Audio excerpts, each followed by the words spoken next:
Hello friends, welcome to my channel. तो देखेंगे आज यूपीएससी प्रीलिम्स 2024 के लिए डेली क्विज 16/11/2023 का आज का टॉपिक। तो जो हमारे चैनल पर नए हैं, चैनल को जरूर सब्सक्राइब कर ले ताकि आपको नोटिफिकेशन मिलता रहे, ठीक है। और साथ ही साथ यदि वीडियो अच्छा लग रहा हो तो अपने ग्रुप में शेयर जरूर करें। आइए देखते हैं आज का पहला question. Correct. Global tiger recovery programme के संबंध में निम्नलिखित कथनों पर विचार कीजिए। करें। जंगली बाघों को बचाने के लिए विश्व बैंक द्वारा ग्लोबल टाइगर इनिशिएटिव के तहत वर्ष 2010 में ग्लोबल टाइगर रिकवरी प्रोग्राम शुरू किया गया था। तो पहला कथन सही है। कितने कथन सही है ढूंढना है। GTRP यानी global tiger recovery programme tiger range देशों के तहत वर्ष 2022 तक जंगली बाघों की आबादी 3 गुना करने के लिए प्रतिबद्ध है। तो यहाँ 3 गुना की जगह पे 2 गुना, ठीक है, 2 गुना करने के लिए प्रतिबद्ध है।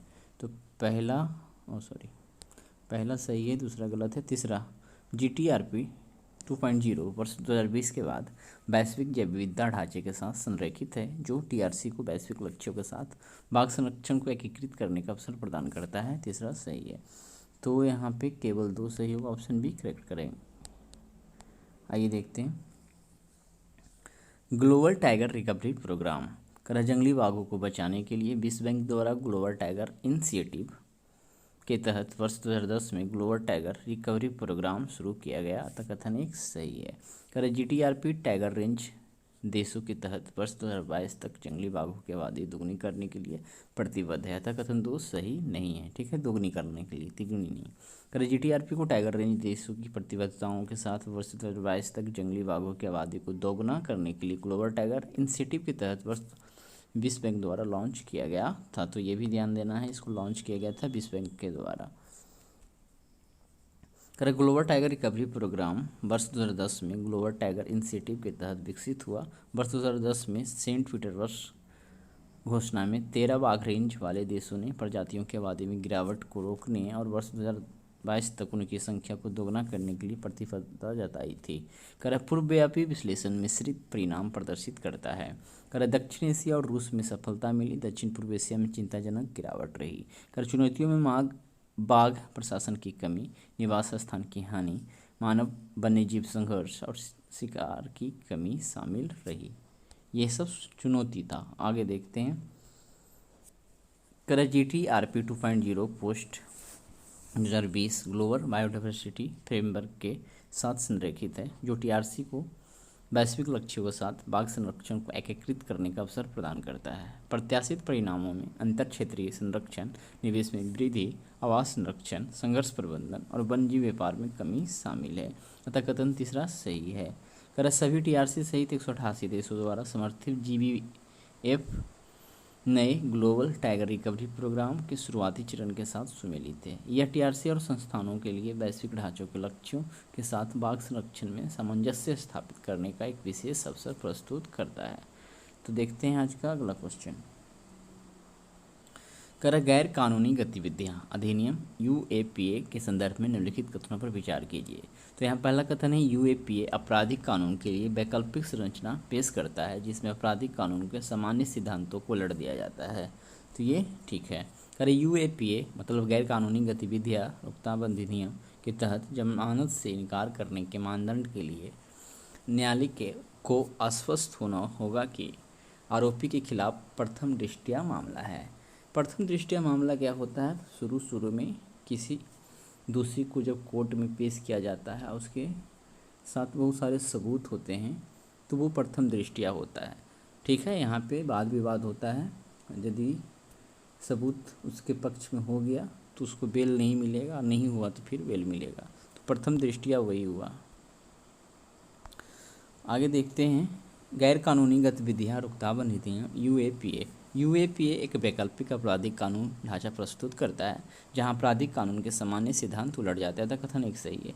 राज्य को आरोप पत्र दाखिल करने की समय सीमा और जमानत के लिए कड़ी शर्तों में छूट देकर UAPA राज्य को भारतीय दंड संहिता की तुलना में अधिक शक्तियाँ देता है। वर्ष 1967 में अधिनियम UAPA को वर्ष 2008 और 2012 में सरकार द्वारा मजबूत किया गया था। करा यूएपीए के तहत जमानत से इनकार करने की कसौटी यह है कि न्यायालय को संतुष्ट होना चाहिए कि आरोपी के खिलाफ प्रथम दृष्टया मामला मौजूद है। अतः कथन तो सही है। कर वर्ष 2019 में सर्वोच्च न्यायालय ने प्रथम दृष्टया इसे संकीर्ण रूप से परिभाषित करते हुए कहा कि न्यायालयों को सबूतों या परिस्थितियों का विश्लेषण नहीं करनी चाहिए, बल्कि राज्य द्वारा प्रस्तुत मामले की समग्रता को देखना चाहिए। कर एनआईए बनाम जहर अहमद वटाली मामले में सर्वोच्च न्यायालय ने जमानत प्रावधानों को सख्ती से पढ़ा, यह मानते हुए कि न्यायालय को केवल इस बात को संतुष्ट होना चाहिए कि जमानत से इनकार करने के लिए प्रथम दृष्टया मामला बनाया जा सकता है और सबूत की प्रामाणिकता या स्वीकार्यता पर विचार नहीं करना चाहिए। निम्नलिखित पर विचार कीजिए। रिकॉम्बिनेंट डीएनए तकनीक, फिर है CRISPR, CAS9, आरएनए इंटरफेस या RNAi, करा सोमेटिक सेल न्यूक्लियर ट्रांसफ़र यानी क्लोनिंग। करा उपयुक्त में कौन जीन एडिटिंग की तकनीकें नहीं हैं? तो सारा जो है ना यहाँ पे जीन एडिटिंग की तकनीक है, तो इनमें से कोई नहीं आंसर होगा ऑप्शन डी। यहाँ देखते हैं 7-8 कौन सा जीन एडिटिंग तकनीक है, टेक्नोलॉजी है। थोड़ा सा ये लंबा है। महत्वपूर्ण जीन एडिटिंग तकनीकें, करा रिकॉम्बिनेंट डीएनए, अच्छा ये पहला टॉपिक हो गया यहाँ पे, ठीक है। रिकॉम्बिनेंट डीएनए तकनीक, इस तकनीक में एक जीव, यहाँ तक एक टॉपिक हो गया। कर इस तकनीक में एक जीव स्रोत से विशिष्ट डीएनए खंडों को अलग करना और काटना तथा उन्हें दूसरे जीव यानी मेजबान के डीएनए में जोड़ना शामिल है। इसके बाद मेजबान जीव के जीनोम में डीएनए के शामिल होने से वांछित गुण व्यक्त होते हैं। इस तकनीक का उपयोग व्यापक तौर पर आनुवांशिक रूप से संशोधित फसलों एवं फार्मास्यूटिकल्स क्षेत्र में किया जाता है, ठीक है। फसल में देख से आम ये सब का हाइब्रिड ये सब तैयार किया जाता है, तो वो हो गया। चलिए आगे देखते हैं। कराया CRISPR यानी Cas9 क्रिस पर भी पढ़ सकते हैं। Cas9 प्रणाली वैज्ञानिकों को विशिष्ट डीएनए अनुक्रमों को सटीक रूप से लक्षित और संशोधित करने में सक्षम बनाती है। इसका उपयोग बैक्टीरिया से लेकर पौधे एवं जानवरों के रूप में जीवों की एक विस्तृत श्रृंखला में जीन जोड़ने, हटाने या बदलने के लिए किया जा सकता है। TALENs transcription activator like effector nucleases. करा टैलेंस एक अन्य जीन संपादन तकनीक है जिसे विशिष्ट डीएनए अनुक्रमों को लक्षित करने के लिए प्रोग्राम किया जा सकता है। यह CRISPR-Cas9 के समान कार्य करती है और इसका उपयोग विभिन्न जीवों में आनुवांशिक संशोधन के लिए किया जाता है। और भी है आरएनए इंटरफेस। कर आरएनए इंटरफेस एक प्राकृतिक सेलुलर प्रक्रिया है जो यूकैरियोटिक कोशिकाओं में जीन अभिव्यक्ति को विनियमित करने में महत्वपूर्ण भूमिका निभाती है। इसके द्वारा लक्षित जीन के मैसेंजर यानी कि mRNA को ट्रिगर कर संबंधित प्रोटीन की अभिव्यक्ति को कम किया जाता है। फिर है सोमेटिक सेल न्यूक्लियर ट्रांसफ़र यानी जिसको क्लोनिंग भी बोलते हैं। इस तकनीक में सोमेटिक सेल यानी शुक्राणु या अंडाणु कोशिकाओं को छोड़कर कोई भी कोशिका, ठीक है, के केंद्रक को अंडे की कोशिका में स्थानांतरित करना शामिल है, जिसमें से केंद्रक को हटा दिया गया है। इस प्रक्रिया द्वारा आनुवांशिक रूप से समान जीव बनाते हैं। करडॉली वेयर को सोमेटिक सेल न्यूक्लियर ट्रांसफ़र का उपयोग करके बनाया गया था। सिंथेटिक बायोलॉजी में नए जैविक अंगों, उपकरणों और प्रणालियों को डिजाइन एवं निर्मित करने के साथ साथ मौजूदा जैविक प्रणालियों को फिर से डिजाइन करना शामिल है। इसमें अक्सर डीएनए अनुक्रमों का संश्लेषण, मौजूदा जीन को संशोधित करना शामिल है। वायरल वेक्टर, यह ऐसा संशोधित वायरस है जो विशिष्ट जीन को लक्षित कोशिकाओं में ले जा सकता है। क्या है? यह ऐसा संशोधित वायरस है जो विशिष्ट जीन को लक्षित कोशिकाओं में ले जा सकता है। आनुवांशिक विकारों के इलाज के लिए जीन थेरेपी में इसका उपयोग किया जाता है। और भी है सेलेक्टेबल मार्कर और रिपोर्टर जीन, इन्हें आनुवांशिक रूप से संशोधित जीवों की पहचान और चयन में सहायता हेतु वांछित जीन के साथ जोड़ा जाता है। सेलेक्टेबल मार्कर विशिष्ट एंटीबायोटिक दवाओं या रसायनों के प्रति प्रतिरोध प्रदान करते हैं, जबकि रिपोर्टर जीन सफल जीन स्थानांतरण को इंगित करने के लिए आसानी से पता लगाने योग्य प्रोटीन जैसे कि फ्लोरोसेंट प्रोटीन का उत्पादन करते हैं। फिर है एग्रोबैक्टीरियम मेडिएटेड संशोधन। कर इस विधि में पौधे में आनुवांशिक पदार्थ को हस्तांतरित करने के लिए जीवाणु एग्रोबैक्टीरियम टम्फैसियंस की प्राकृतिक क्षमता का उपयोग किया जाता है। इसमें जीवाणु को वांछित जीन ले जाने हेतु तैयार किया जाता है और इससे जीन पौधे के जीनोम में एकीकृत हो जाता है। मैक्रो इंजेक्शन, ये क्या है? इस तकनीक में विदेशी डीएनए को सीधे लक्ष्य कोशिका केंद्रक में इंजेक्ट करने के लिए एक महीन सुई का उपयोग करना शामिल है। इसका उपयोग अक्सर पशु अनुवांशिक संशोधन में किया जाता है। इलेक्ट्रोपोरेशन, इसके तहत कोशिकाओं को एक विद्युत क्षेत्र के संपर्क में लाया जाता है, जिससे अस्थायी रूप से कोशिका झिल्ली के विरूपित होने से इसमें बाहरी डीएनए प्रवेश कर जाता है। अतः विकल्प डी सही है। विकल्प डी सही है, मतलब जितने भी वहाँ पे ऑप्शन दिया हुआ था सभी जो है जीन एडिटिंग से संबंधित था। अग्निपथ सैन्य भर्ती योजना के संबंध में निम्नलिखित कथनों पर विचार कीजिए। तो पहला देखते हैं, इस योजना के तहत चयनित प्रतिभागियों को 5 वर्ष की अवधि के लिए अग्निवीरों के रूप में नामांकित किया जाएगा। तो ध्यान देना है, ये तो पता ही है 4 वर्षों के लिए होगा। ठीक है, तो पहला तो ऐसे ही गलती हो गया। अग्निपथ योजना विशेष रूप से कितने सही है ढूंढना ना। अग्निपथ योजना विशेष रूप से अधिकारी रैंक के कमीशन कर्मियों पर लागू होता है, तो ये भी सही नहीं है। इस योजना के तहत अग्निवीरों को एक मुफ्त सेवा निधि पैकेज प्रदान किया जाएगा, तो तीसरा सही है। बाकी दो गलती है। यहाँ पे अधिकारी रैंक को कमीशन नहीं किया जाता है। चलिए आगे देखते हैं इसका डिस्क्रिप्शन थोड़ा सा। अग्निपथ देशभक्त युवाओं को सशस्त्र बलों में सेवा करने की अनुमति देता है। प्रतिभागियों, जिन्हें अग्निवीर कहा जाता है, का कार्यकाल 4 वर्ष का है, जिसमें लगभग 45,000 से 50,000 सैनिकों की वार्षिक भर्ती की जाएगी। 4 वर्षों के बाद बैच के केवल 25% कर्मियों को ही उनकी संबंधित सेवाओं में 15 वर्ष के लिए विस्तार के लिए चुना जाता है। अतः कथन 1 सही नहीं है। अग्निपथ पात्रता मापदंड क्या है? अग्निपथ योजना विशेष रूप से अधिकारी रैंक के नीचे के गैर कमीशन कर्मियों पर लागू होता है। सेना में सर्वोच्च पद कमीशन अधिकारी का होता है। वे भारतीय सशस्त्र बलों में एक विशेष रैंक रखते हैं। वे अक्सर राष्ट्रपति की संप्रभु शक्ति के अधीन आयोग में कार्य करते हैं तथा उन्हें आधिकारिक तौर पर देश की रक्षा करने का निर्देश दिया जाता है। इस योजना में 17.5 से 17.5 साल से 23 वर्ष के बीच के उम्मीदवार आवेदन करने के पात्र होते हैं। अतः कथन दूसरा सही नहीं है। ठीक है, और है अग्निवीरों के लिए लाभ। 4 वर्ष की सेवा पूरी होने पर अग्निवीरों को 11.7 लाख रुपए की एकत्रित सेवा निधि प्रदान की जाएगी, जिसमें अर्जित ब्याज भी शामिल होगा। साथ ही उन्हें 4 वर्ष के लिए 48 लाख रुपए की जीवन बीमा सुरक्षा भी मिलती है, यह मिलेगी। मृत्यु के मामले में 1 करोड़ रुपये से अधिक का भुगतान किया जाएगा, जिसमें सेवा की शेष अवधि का वेतन भी शामिल होगा। 4 वर्ष बाद नौकरी छोड़ने वाले सैनिकों के पुनर्वास में सरकार मदद करेगी। उन्हें कौशल प्रमाण पत्र और ब्रीज कोर्स उपलब्ध कराया जाएगा। अतः तीसरा सही है। आइए देखते हैं, बिरसा मुंडा के संदर्भ में निम्नलिखित कथनों पर विचार कीजिए। उनका लगता है 15 नवंबर को क्या था? जन्म दिवस था।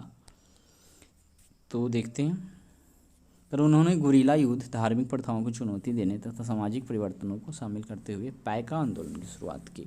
तो पैका आंदोलन नहीं किए थे ये। ठीक है, उलगुलान आंदोलन या बिरसा आंदोलन, मुंडा आंदोलन, जो भी कहिए। तो पहला तो गलत है, कौन से सही है ना? बिरसा मुंडा ने बिरसाइत विश्वास की शुरुआत की। वे एक आदिवासी नेता के रूप में उभरे और ब्रिटिश रूपांतरण प्रयासों के खिलाफ प्रतिरोध का नेतृत्व किया। दूसरा तो सही है, केवल 2, आंसर बी हो जाएगा। आइए देखते हैं,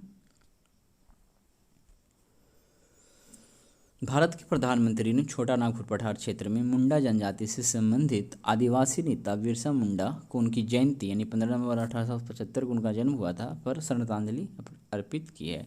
बिरसा मुंडा ने आदिवासियों को औपनिवेशिक कानूनों का विरोध और लगान देने से इनकार करने के लिए प्रोत्साहित किया। उन्होंने गुरीला युद्ध तो चलाया, धार्मिक प्रथाओं को चुनौती देने और सामाजिक परिवर्तनों को शामिल करते हुए उलगुलान आंदोलन चलाया था। ठीक है, पैका नहीं। अतः कथन 1 सही नहीं है। ब्रिटिश औपनिवेशिक उपस्थिति और आदिवासियों को ईसाई धर्म में परिवर्तित करने के मिशनरियों के प्रयासों के जवाब में बिरसा मुंडा ने बिरसाइत विश्वास की शुरुआत की हुई। वे एक आदिवासी नेता के रूप में उभरे और ब्रिटिश रूपांतरण प्रयासों के खिलाफ प्रतिरोध का नेतृत्व किया था। अतः कथन 2 सही है। आगे देखते हैं, परिसीमन आयोग के संबंध में निम्नलिखित कथनों पर विचार कीजिए। संविधान के अनुसार आयोग का निर्णय अंतिम होता है और उसे न्यायालय में चुनौती नहीं दी जा सकती। कितने कथन सही है? तो संविधान के अनुसार आयोग का निर्णय अंतिम होता है और उसे न्यायालय में चुनौती नहीं दी जा सकती है, देना चाहिए हमको जहाँ तक। आगे देखते हैं, ये सही है। करा जब परिसीमन आयोग के आदेश लोकसभा या राज्य विधानसभा में प्रस्तुत किए जाते हैं तो उनके पास आदेशों में संशोधन करने का अधिकार नहीं होता है, ये दूसरा गलत है। करा यह भौगोलिक क्षेत्रों का उचित विभाजन प्रदान करता है ताकि चुनाव में एक राजनीतिक दल को दूसरे से बढ़त ना मिले, तो ये भी सही है। ऑप्शन बी होना चाहिए करेक्ट, पहला सही है।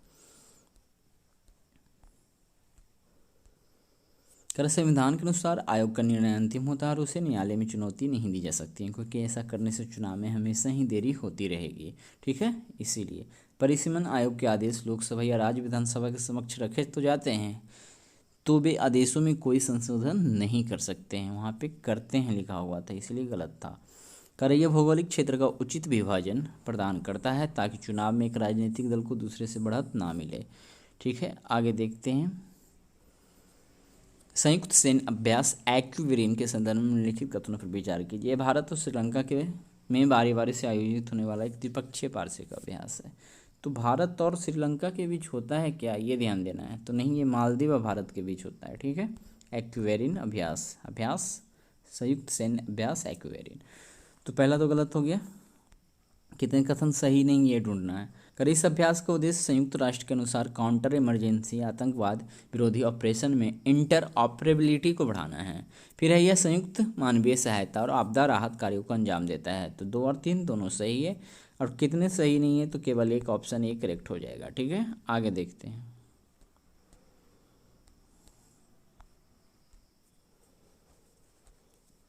संयुक्त सैन्य अभ्यास एक्विरिन भारत और मालदीव में वैकल्पिक रूप से आयोजित होने वाला एक द्विपक्षीय वार्षिक अभ्यास है, अतः कथन एक सही नहीं है। कर इस अभ्यास का उद्देश्य संयुक्त राष्ट्र के अनुसार काउंटर इमरजेंसी आतंकवाद विरोधी ऑपरेशन में इंटर ऑपरेबिलिटी को बढ़ाना है, अतः कथन दूसरा सही है। कर यह संयुक्त मानवीय सहायता और आपदा राहत कार्यों को अंजाम देता है, अतः कथन तीसरा ही सही है। पहला एक नहीं सही था, इसलिए ऑप्शन ए यहाँ पे आंसर हो जाएगा। औद्योगिक उत्पादन सूचकांक के संबंध में निम्नलिखित कथनों पर विचार कीजिए। पहला, यह पिछले वर्ष की तुलना में एक निर्दिष्ट वर्ष के दौरान उद्योगों के क्षेत्र में भौतिक उत्पादन के सापेक्ष परिवर्तन को दर्शाता है। कितने सही है? तो ये तो सही है। इसकी गणना और प्रकाशन केंद्रीय सांख्यिकी संगठन द्वारा मासिक आधार पर किया जाता है, ये भी सही होना चाहिए।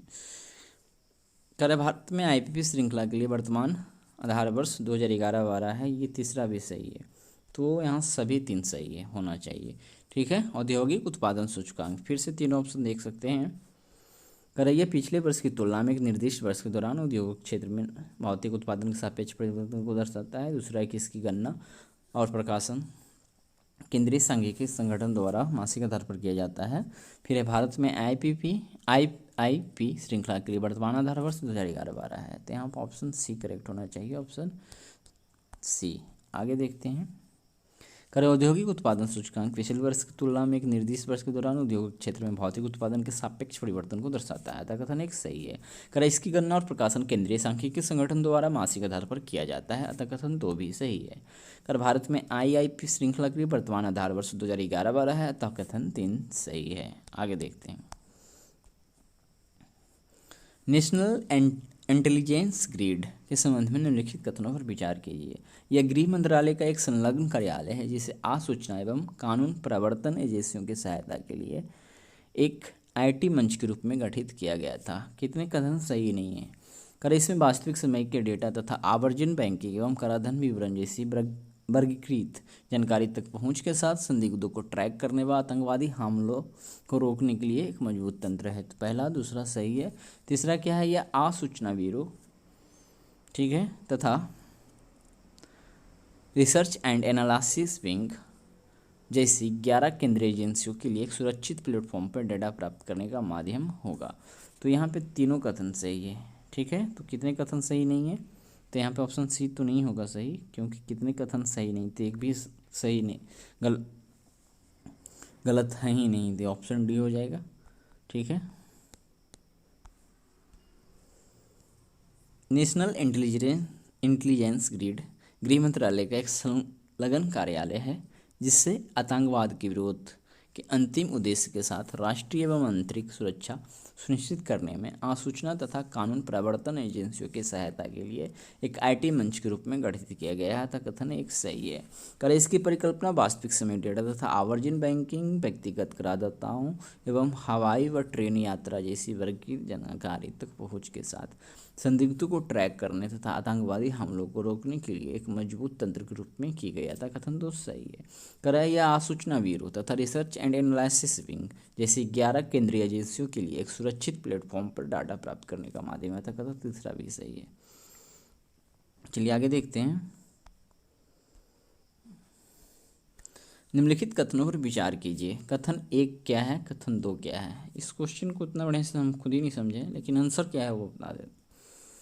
ठीक है, कथन इन कारण ऊपर ऊपर जाता है। कर संघबद्ध सरकार की एक व्यवस्था है जिसमें सत्ता को सरकार के दो अथवा दो से अधिक स्तरों जैसे केंद्र और राज्यों अथवा प्रांतों के बीच विभाजित किया जाता है। तो ये स्वतंत्र रूप से कथन तो सही लग ही रहा है। दूसरा है भारतीय संविधान कुछ एकात्मक विशेषताओं के साथ एक संघीय प्रणाली स्थापित करता है। ठीक है, तो ये बात यहाँ तक तो अभी सही है। पर इसमें कभी कभी अर्ध संघीय प्रणाली भी कहा जाता है क्योंकि इसमें फेडरेशन और यूनियन दोनों के तत्व शामिल होते हैं। लेकिन ये दूसरा कथन जो है पहला के कुछ व्याख्या ये सब नहीं कर पा रहा है, इसीलिए इसका आंसर क्या दिया गया है कि कथन एक और कथन दोनों सही है, कथन दो जो है एक की सही व्याख्या नहीं करता है। तो यहाँ पे ऑप्शन बी करेक्ट हो जाएगा। कर संघवाद सरकार की एक व्यवस्था है जिसमें सत्ता को सरकार के दो अथवा दो से अधिक स्तरों जैसे केंद्र, राज्यों अथवा प्रांतों के बीच विभाजित किया जाता है। अतः कथन एक सही है। कर भारतीय संविधान कुछ एकात्मक विशेषताओं के साथ एक संघीय प्रणाली स्थापित करता है। इससे कभी कभी अर्ध संघात्मक व्यवस्था यानी क्वासी फेडरल सिस्टम भी कहा जाता है। तो अर्थ के लिए क्वासी मीनिंग याद जरूर रखिएगा, ठीक है ना। कर क्योंकि इसमें फेडरेशन और यूनियन दोनों के तत्व शामिल होते हैं। तो दूसरा कथन जो है पहला की व्याख्या नहीं कर रहा है, इसीलिए ऑप्शन बी हो गया। ठीक है, अतः विकल्प बी को यहाँ पे सही मान लिया गया है। तो आज हमने 10 क्वेश्चन देख लिया। मिलते हैं अगले दिन इसी प्रकार के 10 गिफ्ट के साथ। तो चैनल पे बने रहे। वीडियो अच्छा लग रहा हो तो ज़रूर शेयर करें।